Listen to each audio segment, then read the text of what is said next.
아버지 하나님, 우리에게 이 아름답고 복된 예배를 주신 것을 감사합니다. 이 예배는 아버지와 우리 주님과 성령 하나님께 속해 있습니다. 아버지 하나님, 얼마나 당신에게 사랑스럽고 소중한 자녀들입니까? 지금 이곳을 주님의 날개로 덮으셔서 한 분 한 분을 안아주시고 만나 주시옵소서. 우리 안에 있는 상한 감정을 싸매 주시옵소서. 하나님께 대한 상한 감정이 있다면 성령 하나님 싸매 주시옵소서. 내 자신에 대한 상한 감정이 있다면 이것도 가져가시옵소서. 우리의 마음에 사람들에 대한 상한 감정이 있다면 이것도 가져가시옵소서. 오직 우리 안에 성령 하나님 당신으로만 가득하시옵소서. 당신이 우리에게 주시는 말할 수 없는 은혜로 가득하시옵소서. 주님, 이 시간 혹 육신의 질병이 있는 분이 있으면 지금 그곳에 치유자 되신 당신이 감사해 주시옵소서. 치유의 능력으로 역사하시옵소서. 주 예수 이름 권세를 지금 예배 속에서 체험하게 하여 주시옵소서. 성령 하나님, 당신은 말씀하시는 하나님이십니다. 이 말씀이 우리의 심령을 새롭게 하시고 삶을 바꾸시며 하나님의 놀라운 축복의 세계로 들어가게 하여 주시옵소서. 우리가 드리는 모든 찬양을 기뻐 받으시고 찬양대로 우리에게 임하시옵소서. 예수 그리스도 이름으로 기도하였습니다. 아멘.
아멘.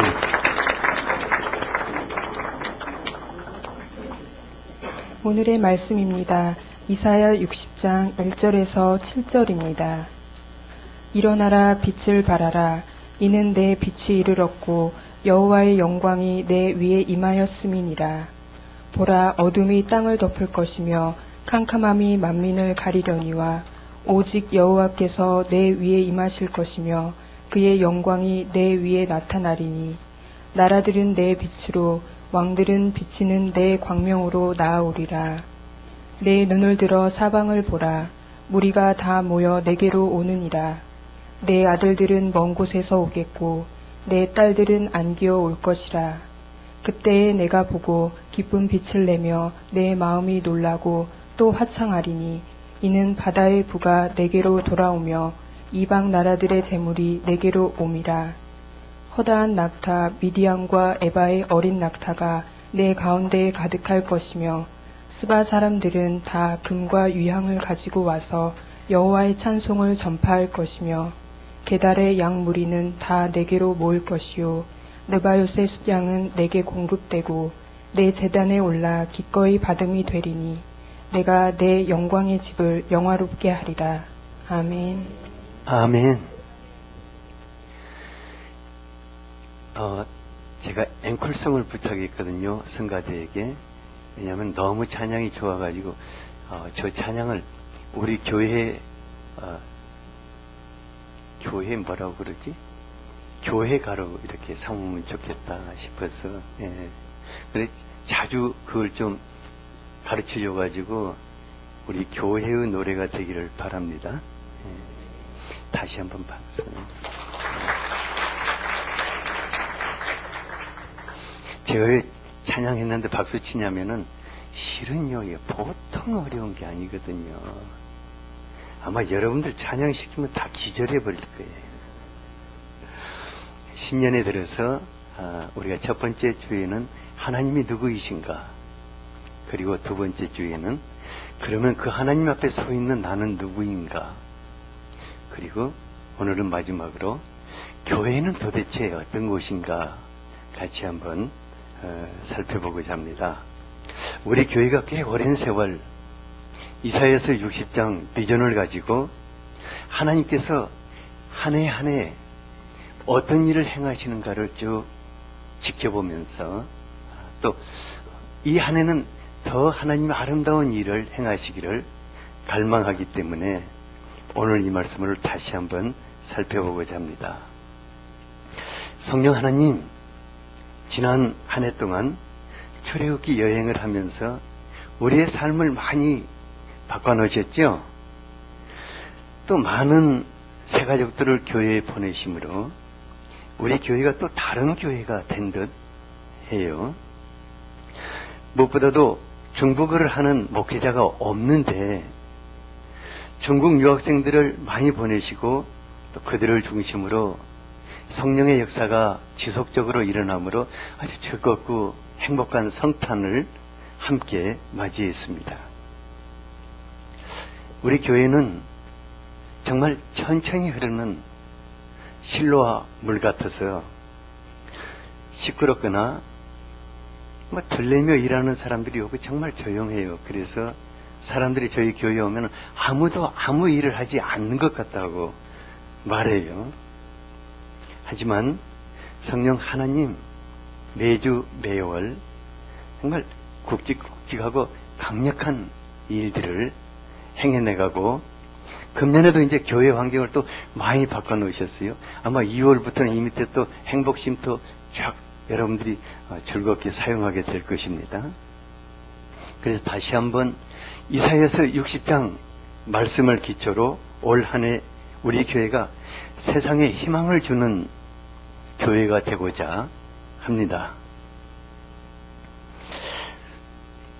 교회가 세상에 희망을 주기 위해서는 많은 사람들이 고통하고 아파하고 괴로워하며 삶이 무너지는 이런 시대적인 문제가 무엇인가를 정확하게 알고 그것에 대한 분명한 해답을 줄 수 있어야 합니다. 1, 2절에 보면은 어둡고 캄캄한 세상에 교회의 역할이 무엇인가 잘 말해주고 있습니다.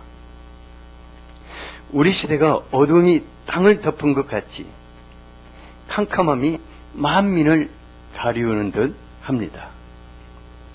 실로 인류의 종말이 다가올수록 세상은 점점 더 어두워지고 사람들의 마음은 갈수록 캄캄해집니다. 이것은 뭐 아프리카나 아니면 빈민들이 많이 살고 있는 어떤 동남아 저런 한 구석 나라의 일이 아니라 전 세계의 모든 사람들의 마음이, 모든 나라, 모든 민족, 모든 사람들이 이러한 현상이 일어나게 된다는 것입니다. 대부분의 사람들에게 한 해 소원을 물어보면요, 돈을 많이 벌었으면 좋겠습니다. 온 가족이 건강했으면 좋겠습니다. 가정이 평화롭고 행복하면 좋겠다고 바랍니다. 그러니까 대부분의 사람들의 행복의 조건이 세 개로 나타나는 것 같아요. 하나는 재정이 튼튼하고, 그 다음에 건강하고, 그 다음에 가정이 평화롭고, 세 축이 이루어지면은 이게 아마 보편적인 행복의 조건이라고 생각하는 것 같습니다. 그런데 놀랍게 요한계시록 18장에 보면은 하나님께서 인류 마지막 때에 경제 대국인 바벨론을 무너뜨리심으로 세계 경제가 혼란에 빠지고 각 나라 사람들이 두려워 울부짖게 된다고 하였습니다. 어쩌면 우리 시대가 그러는 것 같아요. 경제 한 축인 미국과 EU 공동체 심하게 흔들리기 때문에 전 세계의 많은 사람들이 고통을 겪고 있습니다. 사람들은 자신들이 생각하고 있는 이 행복의 축들이 있지 않습니까? 그러니까 경제가 흔들려서 붕괴되거나 아니면은 건강이 무너지거나 가정의 평화가 깨지거나 이 하나만 무너져도 삶이 불안해지고 어두워지고 희망을 잃어버리게 됩니다. 우리 시대가 너무 안타까운 것은 그냥 함부로 사는 사람에 대해서는 얘기하고 싶지 않아요. 근데 정말 진실하고 성실하고 열심히 살았는데, 저를 만나는 많은 분들이 그래요. 목사님, 제가 정말 열심히 살았습니다. 근데 문제는 어느 한 축이 무너져 버리니까 인생이 전체가 다 무너져 버리는 거예요.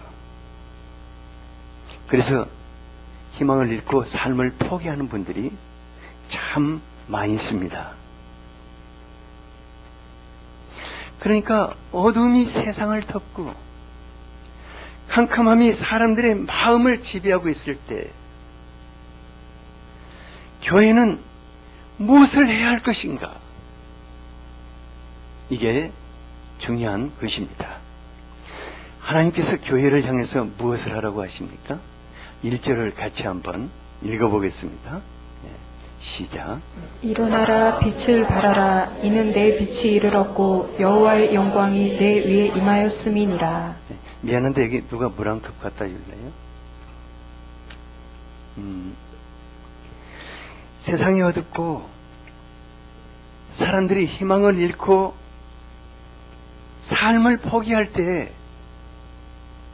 다 주저앉아서 더 이상 내가 일어설 힘이 없다 할 때 교회는 일어나라고 합니다. 그리고 무엇을 하라고 했습니까? 빛을 발하라고 했습니다. 이것은 희망의 등불을 켜서 빛을 발하라는 것입니다. 교회는 절망에 빠져 있는 사람들에게 희망을 주어야 합니다. 교회만 가면은 우리의 삶이 치유되고 회복되며 다시 행복한 삶을 살 수 있다는 희망을 줄 수 있어야 하는 것입니다. 교회가 세상에 희망을 주지 못하면은 사람들이 교회를 찾을 이유가 있겠습니까? 찾을 이유가 없습니다. 오늘날 우리 시대 대부분의 교회들이 안과 밖에서 절망감을 주고 있는 곳이 많습니다. 교회 밖에 있는 분들은 교회 안에서, 교회를 통해서 희망을 발휘할 수 없기 때문에 외면하고 분노하고 욕을 합니다. 그렇다고 교회 안에 있는 사람들조차도 우리 교회는 희망이 없다고 떠나가는 교회가 참 많습니다. 교회는 안 올라와도 돼요. 고마워.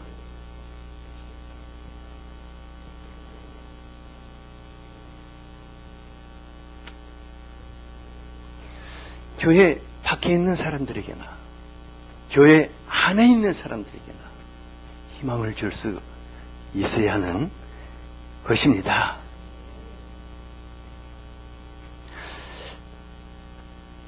교회가 어떻게 희망을 잃어버린 사람들에게 희망을 줄 수 있을까? 일어나라, 빛을 발하라! 이렇게 같이 한번 해볼까요? 네, 시작. 일어나라, 빛을 발하라! 구호를 외치는 데까지는 잘하거든요. 근데 막상 그렇게 하고 싶은데 막혀버려요. 제발 좀 세상에 나가서 빛을 발하세요 하면은 아멘 하지만은 마음이 어두워져요. 어떻게 해야지 캄캄해져요. 그러니까 빛을 발하기 전에 내가 어둡고 내가 캄캄해져 버리던 거예요. 어떻게 우리가 어두운 세상에 캄캄한 사람들의 마음에 희망의 빛을 비춰줄 수 있습니까? 1절에 보니까 이는 내 빛이 이르렀고 여호와의 영광이 내 위에 임하였음이라고 하였습니다. 그러니까 너의 빛이 이르렀다. 이 말은 지금 너에게 빛을 비출 수 있는 분이 다가오고 있다. 그 말입니다. 요한복음 18장 12절에 보면은 나는 세상의 빛이니 나를 따르는 자는 어둠에 다니지 않고 생명의 빛을 얻으리라고 하였습니다. 요한복음 9장 5절에는 나는 세상에 있는 동안 세상의 빛이라고 하였습니다. 그러니까 너의 빛이 이르렀다. 그 말은 세상의 빛 대신 그분이 나에게 오시고 계신다. 내 안에 들어오신다. 성령으로 내 안에 들어오신다. 그 말입니다. 이미 와 계신다. 그 말입니다. 여기에 희망을 잃어버린 사람들에게 그들이 삶을 회복할 수 있다는 해답이 담겨져 있는 것입니다. 성령 하나님의 임재 가운데 있는 성령에 사로잡힌 가운데 있는 교회와 성도들은 세상에 희망의 빛을 비춰줄 수가 있습니다. 많은 분들이 성령의 불을 갈망합니다. 왜냐하면 추워서가 아니라 성령의 불이 희망의 불이기 때문입니다. 사도 바울은 데살로니가전서 5장 19절에서 성령을 소멸하지 말라고 하였습니다. 이것은 성령의 불을 끄지 말라는 것입니다. 성령은 모든 사람들에게 희망의 불을 지펴 주십니다. 그리고 그 희망을, 내 안에 있는 그 성령 하나님의 희망의 불을 다른 사람들에게 비출 수 있도록 능력을 주시는 것입니다. 성령의 임재 속에 있는 교회와 성령의 임재 속에 있는 하나님의 사람들에게 성령님은 각양 은사를 나타내시는 것입니다. 그 사람이 특별하게 딱 하지 않아도 그 사람을 통해서 말씀이 선포됩니다. 그 사람을 통해서 치유의 능력이 나가게 되는 것입니다. 그 사람의 믿음을 통해서 많은 문제들이 해결되는 것입니다. 그 사람이 기도하는 곳에 하나님의 임재 속에 놀라운 응답이 나타나는 것입니다. 그래서 성령 하나님과 함께하게 될 때 자연스럽게 사람들에게 희망의 빛이 될 수 있는 것입니다. 성령을 소멸하는 교회 속에서는 아무것도 기대할 수가 없습니다. 왜냐하면 희망의 등불이 꺼져 있기 때문입니다. 성령을 외면하는 사람들에게는 아무런 희망의 빛도 비칠 수가 없습니다. 왜냐하면 그 사람 자신이 어둡고 캄캄하기 때문입니다. 2절을 같이 한번 읽어보겠습니다. 시작. 보라, 어둠이 땅을 덮을 것이며 캄캄함이 만민을 가리려니와 오직 여호와께서 내 위에 임하실 것이며 그의 영광이 내 위에 나타나리니. 이게 세상인데 캄캄함이 세상을 덮고 있다면은 여러분 이 안에서 희망을 찾을 수 있겠습니까? 이 세상 가운데서 희망을 찾을 수 있겠습니까? 세상에는 희망이 없다는 것입니다. 막연한 희망을 가져보지만은 그 희망이 실현될 수가 없다는 것입니다. 왜냐하면 어둡고 캄캄하기 때문입니다. 그런데 이곳에 하나님의 영이 임하시고 하나님의 영광이 나타난다면은 그것이 희망이 있습니까? 없습니까? 희망이 있습니다. 하나님은 우리의 희망이십니다. 하나님이 우리의 임재하시고 그분이 우리의 삶 속에 역사하시면 바로 그때부터 희망이 생겨나게 되는 것입니다. 이는 마치 창세기 1장 2절과 같습니다. 땅이 혼돈하고 공허하며 흑암이 깊어있게 덮고 있을 때 하나님의 영인 성령께서 수면에 운행하셨다고 하였습니다. 성령님은 그 어둠이 가득한 세계에 하나님의 영광의 빛을 비추셔서 어둠을 몰아내셨습니다. 그리고 각 날마다 놀라운 창조의 역사를 이루심으로 하나님의 영광을 선포하신 것입니다. 바로 이 사건은 우리의 삶 속에 그대로 적용되는 것입니다.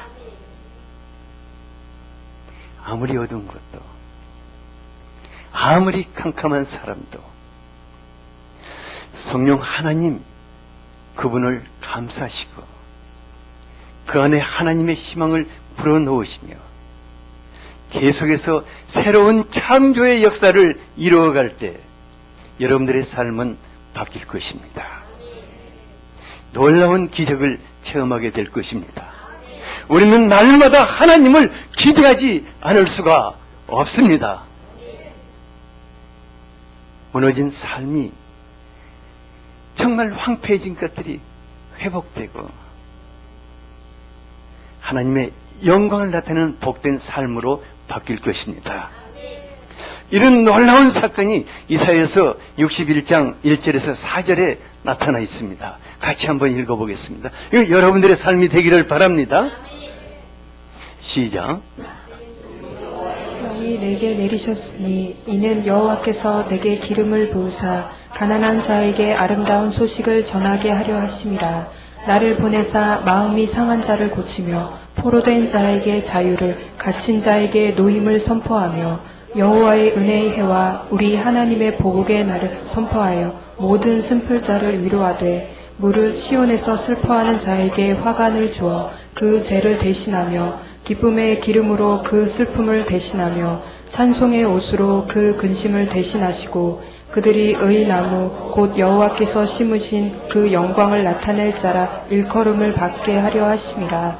그들은 오래 황폐하였던 곳을 다시 쌓을 것이며 옛부터 무너진 곳을 다시 일으킬 것이며 황폐한 성읍 곧 대대로 무너져 있던 것들을 중수할 것이며. 이 놀랍고 아름다운 일이 여러분들의 삶에 그대로 임하시기를 축복합니다. 옆 사람에게 저 말씀대로 되기를 축복합니다. 그렇게 되어야 합니다. 이건 필연적인 것입니다. 성령 하나님 임재하시면 바로 저 일을 이루기 위해서 오시는 것입니다. 바로 이것이 성령께서 교회와 하나님의 사람들을 통해서 회복시키는 놀라운 영광의 역사인 것입니다. 저는 우리 교회가 이와 같은 아름답고 복된 성령의 역사가 지속되므로 세상에 희망을 주고 또 성도님들께는 큰 기쁨과 행복을 주는 하나님의 집이 되기를 갈망하고 있습니다. 교회는 치유 공동체입니다. 교회는 회복의 공동체입니다. 교회는 축복의 공동체입니다. 교회는 하나님의 사랑이 흘러넘치는 사랑의 공동체입니다. 교회를 임마누엘의 날개가 덮고 계십니다. 그래서 교회에 오는 분들을 그분이 환영하시는 것입니다. 저는 우리 교회가 그렇게 되기를 갈망하고 있습니다. 교회 분위기부터가 달라지기를 갈망하고 있습니다. 이곳에 오면은 누구든지 하나님의 그 따뜻한 품을 느끼고 감싸주시는 하나님의 숨결을 느끼고 자기를 치유하시고 회복시키시는 하나님의 능력을 느끼는 그런 교회가 되어 있지 않겠습니까? 여러분들이 예배 시간에 이 자리에 앉는 그 자체부터 뭔가 달라져야 하지 않겠습니까? 이런 교회를 위해서 우리가 기도해야겠습니다. 저는 예배 가운데서 성령의 기름 부으심으로 하나님의 능력이 여러분들에게 그대로 흘러 들어가기를 갈망하고 있습니다. 찬양 속에서 모든 묶임이 풀리고 치유의 능력이 나타나기를 갈망하고 있습니다. 말씀과 기도를 통해서 하나님의 음성을 들으며 삶이 변화되고 우리 삶 속에서 기적이 일상화되는 그런 변화가 있기를 갈망하고 있습니다. 우리가 어떻게 이런 것을 기대할 수 있겠습니까? 이것은 성령 하나님과 우리가 함께 만들어가야 할 것입니다. 모든 것은 그 사람을 통해서 나오는 것입니다. 그러니까 그 사람의 감성과 영성이 그대로 그 사람을 통해서 나아가게 되어 있습니다. 저는 우리 교회 찬양하는 분들을 위해서 계속해서 부탁합니다. 당신의 찬양, 당신의 반주, 모든 것을 통해서 성령 하나님의 놀라운 치유의 능력이 나가도록 다윗이 그렇게 하지 않았습니까? 여러분들도 우리 시대의 다윗이 되어야겠지 않겠습니까? 이걸 위해서 기도해야겠습니다. 그리고 찬양의 사람이 되어야 할 줄 압니다. 삶이 찬양이 되어야 할 것입니다. 저 양반의 삶은 정말 삶 자체가 찬양이다. 얼굴만 봐도 저 양반은 찬양이다. 이름을 찬양으로 바꿔야 할까요? 기도의 사람들은 그 사람의 삶 자체가 기도가 되어야 할 것입니다. 막 기도합시다 떠들 게 아니라 그 사람이 있는 곳에는 놀라운 기도와 기도의 응답이 항상 있는 삶이 되어야 할 것입니다. 저는 말씀의 종입니다. 그래서 주님께 늘 간구합니다. 주님, 나의 인격과 나의 삶이 말씀이 되게 하십시오. 사람들이 내 얼굴만 보면 말씀을 기억나게 하십시오. 이것이 우리가 간절하게 갈망하며 성령 하나님과 함께 만들어가야 할 것입니다. 특히 올해부터는 수요 예배를 더욱 강력한 성령의 불길이 타오르도록 기도하고 있습니다. 얼마나 많은 분들이 고통하고 있는지 모릅니다. 우리 시대에 얼마나 많은 가정들이 무너지고 사람들의 삶이 무너지고 예전에는 들어보지도 못했던 암과 불치병들, 옛날에는 들어보지도 못했던 이상한 사건들이 삶을 엄습하고 있지 않습니까? 누가 그분들을 끌어안아 줄 수 있고, 누가 그분들에게 희망을 줄 수 있고, 누가 그분들을 치료하고 싸매주며 삶을 회복해 줄 수가 있겠습니까? 저는 이것은 우리 교회가 해야 할 일이라고 확신합니다. 여러분들이 수요 예배를 위해서 기도하시기 바랍니다. 수요 예배에 참여하시기 바랍니다. 수요 예배 기도의 동역자가 되기를 바랍니다. 내가 저 장미자 전도사님 오신 지 여기 얼마 안 됐어요. 이번 주 수요 예배 때 눈물을 팡팡 쏟으며 같이 중보 기도를 하는 것을 보면서 제가 마음이 너무너무나 기뻤어요. 한 사람만 있어도 되겠다. 개인적으로 칭찬해서 미안합니다. 우리가 그렇게 세상에 희망을 주는 교회를 만들어갈 수 있게 되기를 바랍니다. 그러면은 그 기쁨이 여러분들의 것이 될 것입니다. 그 열매가 여러분들의 것이 될 것입니다. 여러분들의 삶이 완전히 달라질 것입니다. 그러면 교회가 세상에 하나님의 희망을 주게 될 때 어떤 놀라운 일이 일어난다고 하였습니까? 3절에서 5절을 같이 한번 읽어보겠습니다. 시작. 나라들은 내 빛으로, 왕들은 비치는 내 광명으로 나아오리라. 내 눈을 들어 사방을 보라. 무리가 다 모여 내게로 오느니라. 내 아들들은 먼 곳에서 오겠고 내 딸들은 안기어 올 것이라. 그때에 내가 보고 기쁜 빛을 내며 내 마음이 놀라고 또 화창하리니 이는 바다의 부가 내게로 돌아오며 이방 나라들의 재물이 내게로 옴이라. 교회를 통해서 하나님의 영광이 나타났고 교회를 통해서 사람들이 희망을 갖게 되고 삶이 회복되자 사람들은 교회를 향한 비상한 관심을 갖기 시작합니다. 그리고 그것을 향해서 모여들기 시작했습니다. 너무 놀라운 것은 나라와 통치자들과 사방에서 수많은 사람들이 모여드는데 거리와 전혀 상관없이 아주 먼 곳에서 아들, 딸들을 끌어안고 온다고 하였습니다. 얼마나 놀라운 일입니까? 교회 안에 있는 사람들께서도 그런 것을 꿈도 꾸지 못했는데 그런 놀라운 일을 보면서 그들이 어떠했다고 그랬어요?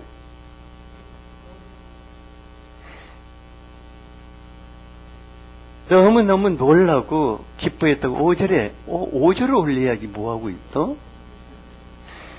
보고 기쁜 빛이 내며 내 마음이 놀라고 화창하리라고 하였습니다. 놀라운 일이 교회를 통해서 일어나는 것이 보편적인 것입니다. 이제 요즘요, 대부분의 교회들이 부흥을 하기 위해서 여러 가지 방법을 찾아보고, 배가 운동에 전력을 쏟아보고, 참, 지난 금요일 날, 이소윤 작가가 저희 집에 와서 하룻밤 머물면서 참 재밌는 얘기 많이 해주더라고요. 그 양반만 오면 뭔 재밌는 얘기를 너무 많이 해주는데, 이번에는 서울에 있는 큰 교회들이 사람들을 끌어모으기 위해서 얼마나 놀라운 이벤트들을 하는가를 쭉 얘기하더라고요. 그래서 그 말을 딱 듣다가, 우리는 돈이 없으니까 그런 건 못하겠다. 왜냐면 그런 거 하려면 뭐 연예인들도 막 초청해오고, 요즘은 운동 스타들이 있잖아요. 그 양반들도 좋아하는 것도 초청해야 하고, 별거 다 만들어야 하고. 그런데 한 가지 제 마음속에 의문이 생겼어요.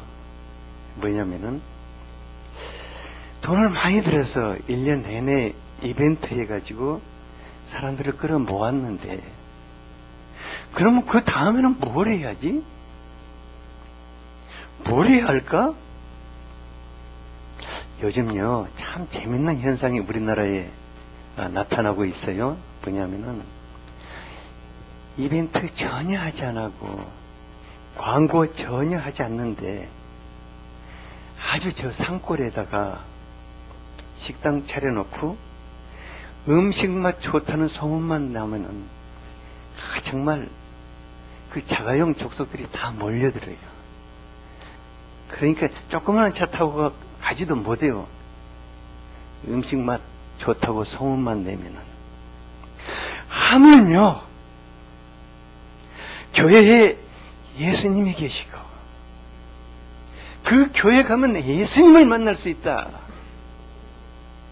성령의 강력한 기름 부으심이 강같이 흘러서 그 교회만 가면은 우리가 살게 된다. 이런 소문이 난다고 하면은, 여러분 사람 끌어 모으려고 이벤트 할 필요가 있겠습니까? 그래서요, 제가 한 가지 기도하고 있는 것은 뭐냐면, 하나님, 우리 교회가 좋은 소문이 나서 우리가 사람들 끌어 막 이렇게 돌아다니지 않아도 자연스럽게 찾아오는 교회가 되게 해 주십시오. 나도 발도 아프고 요즘 신발값도 얼마나 비싸고. 주님, 스스로 찾아오는 교회가 되게 해 주십시오 하고. 근데 그게요, 근거가 있는 말입니다.